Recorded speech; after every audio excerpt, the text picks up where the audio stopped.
6 आठवड्यापर्यंत चाललेली 1951-52 नंतरची दुसऱ्या सर्वात मोठी सार्वत्रिक निवडणुकीचा एक्झिट पोल नुकताच समोर आलेला आहे आणि यानुसार अलग अलग मीडिया हाऊसेसने आपला अंदाज व्यक्त केला आहे, ज्यामध्ये रिपब्लिक भारतने NDAच्या 359 जागा, इंडिया न्यूजने 371 जागा, दैनिक भास्करने 281 जागा, न्यूज नेशनने 342 ते 378 जागा, सोबतच भाजपाच्या नेतृत्वाखाली NDAच्या मोठ्या विजयाचा अंदाज वर्तवला आहे. एक्झिट पोलने कर्नाटक आणि महाराष्ट्रात NDAचे वर्चस्व आणि केरळमध्ये डाव्या आघाडीचा पराभव होण्याची शक्यता वर्तवली आहे.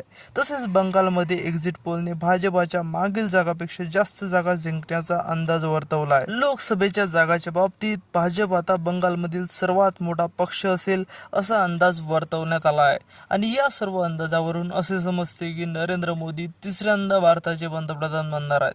2019च्या निवडणुकीनंतर भाजपाने 303 जागांसह घर गाठत आणि NDAने ही संख्या 352 वर नेली होती. तसेच काँग्रेसने एकूण 52 जागा आणि UPAने एकूण 91 जागा मिळवल्या होत्या. तर यंदा किती जागा मिळणार हे पाहणं इंटरेस्टिंग राहील.